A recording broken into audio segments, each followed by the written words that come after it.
Howdy. Let's talk deck squats, like the deck of a ship. We're doing some at the park this Saturday. What is it, the 17th? And I want to kind of expand our idea of what deck squats are and why we do them. Traditionally, what we consider a deck squat is a squat as low as you can go, then rocking back onto the floor in like a hollow rock position, and then as you rock back forward, you would put your feet underneath you and stand back up. I can give you a quick demo. So we squat down, roll, squat back up.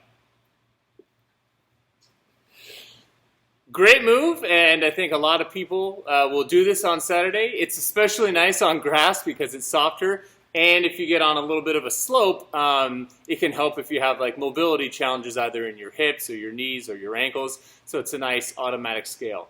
But for this video, and to give you some perspective and maybe some other ideas to play with here, let's think of the deck squat really as a graceful way to go from standing to laying on the ground and coming back up, and maybe even using a little bit of like flow or momentum in the case of something like a hollow rock. And so if we look at it from that perspective, I think we can still get some of the benefits that the original version did, and maybe even get more by practicing multiple variations.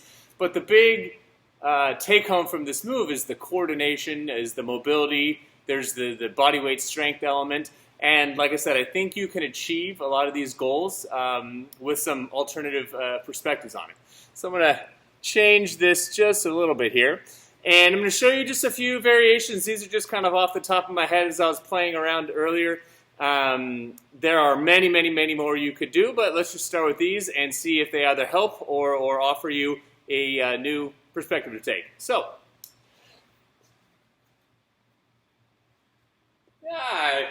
get it a little bit higher.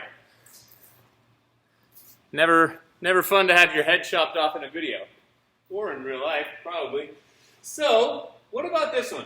We start standing.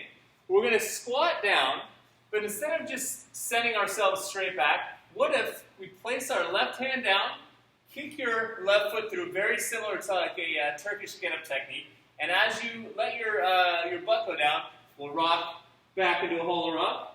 And then as we go forward, we'll use that momentum to send the left foot forward again, left hand, bring our foot back underneath us, and stand. So again, squat down, left hand, left foot, hollow rock, and stand. It's one of these things where in the beginning, it will feel very mechanical. Squat, place, kick, sit, roll, kick, place, foot, stand, but with enough practice, you can start to blend it a little bit more and have it mimic some of the more flow-like qualities from the original. So we go down and come back up. And to the extent that you're able to explore some of the qualitative, the quality element of that movement, you get a little bit more to take away. Plus, it's like the simplest idea. Get down to the ground, come back up, and you'll find that it's fairly challenging. So if that version works for you, let's make sure we do it on both sides. So I'll show you from the right side.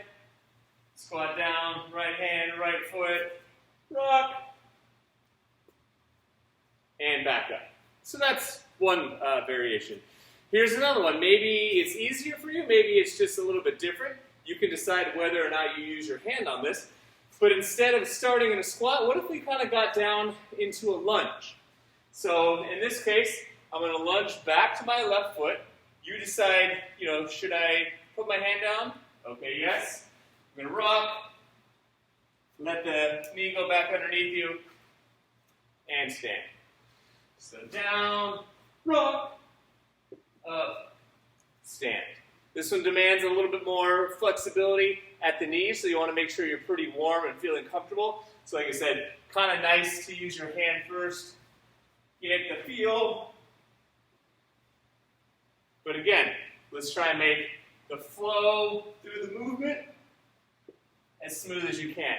Something like this, or even on the other variation, you can alternate which side you do. So if I go down on my left leg, I can come back up on my right leg, and then go down on my right leg, come up on my left leg. So again, just thinking of the hollow rock from the idea of what we're trying to expose ourselves to, the idea we're trying to achieve is to start standing, get down to the ground gracefully, and come back up equally as gracefully. You could think of this also as prep for falling down. I say this in class a lot, especially on goofy gymnastic days, but if you're not falling, we're not challenging you enough maybe, or perhaps. So, falls are almost inevitable, especially, as you age or as you kind of explore more and more challenging movement contexts. So if you get better at falling under controlled scenarios, you won't hurt yourself down the road and have some fun in the process. So give it a shot. Let me know what you think.